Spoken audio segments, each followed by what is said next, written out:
वो आपकी लायबिलिटी है।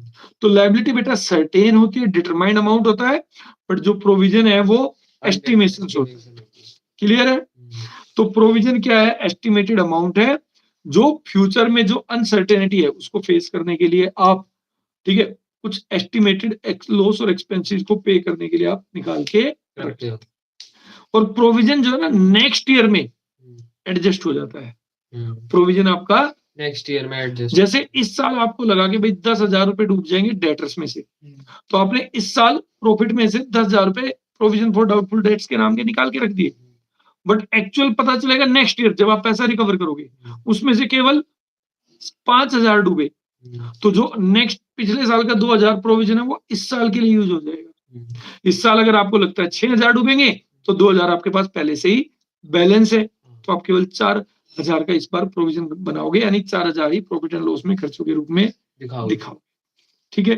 Accrual assumptions fundamental accounting assumptions है, वो कहता है कि जितने भी लॉस और एक्सपेंसेस है, लायबिलिटी लॉस और एक्सपेंसेस है, वेदर डिटरमाइंड और नोट, चाहे उनके बारे में आपको पता हो श्योर या ना हो, उनको एस्टिमेट करना है और उन सबको हमें खर्चों के रूप में दिखाना टू डिटरमाइन प्रॉफिट और loss for the accounting period, और उन्हीं को हम कहते हैं प्रोविजंस, उन्हीं को हम कहते हैं। तो प्रोविजंस का मेन ऑब्जेक्टिव क्या है, क्यों हम लोग प्रोविजंस बनाते हैं?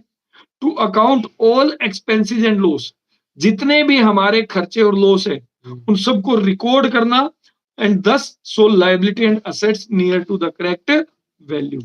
ठीक है, जैसे प्रोविजन फॉर डाउटफुल डेट्स बनाते हो, आप उसको डेटर में से माइनस करके दिखा देते हो, ठीक, तो आपके जो डेटर्स होते हैं वो करेक्ट वैल्यू के नियरेस्ट हो जाते हैं। आपको पता है, आपको एक अनुमान है कि भाई इसमें से इतना पैसा तो डूबने की संभावना है, तो वो तो आपको पहले ही पता है, तो आप उसको पहले से ही माइनस करके आप दिखा देते हो।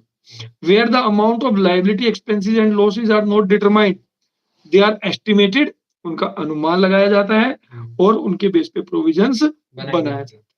ठीक है, जिससे कि आप करेक्ट प्रॉफिट या लॉस कैलकुलेट या नियर टू करेक्ट। फीचर्स क्या है बेटा?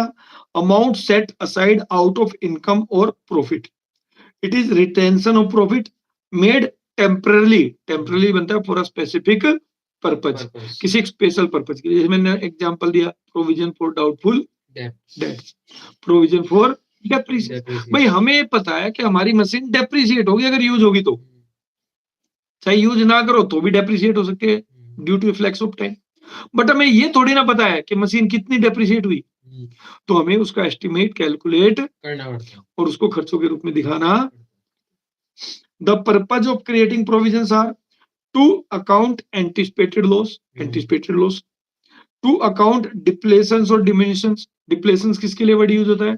डिप्लीशन नेचुरल असेट्स के लिए, ठीक है, in the value of an assets, to account liabilities which may arise. नहीं बेटा, लैंड तो कभी डेप्रिशिएट होती ही नहीं है, लैंड के तो डेप्रिसिएशन लगता ही नहीं, डेप्लीट होती है ना, पर डिप्लेशन नहीं, कोल माइंस, ऑयल वेल्स, इन पे लगता है वर्ड डिप्लेशन, क्योंकि जैसे डिप्लेशन की हिंदी होती है रिक्तीकरण, जैसे जैसे आप उनमें से एक्सट्रैक्ट करते हो कोल ऑयल, तो क्या होता है, उनकी वैल्यू घट जाती है, घटनी शुरू हो जाती है, रिक्त खाली होना शुरू हो जाता है, इसलिए डिप्लेशन बड़ी। टू अकाउंट लायबिलिटी विच में अराइज, इसके अलावा उन लायबिलिटीज के लिए जो आपको लगता है कि फ्यूचर में अराइज हो सकती है।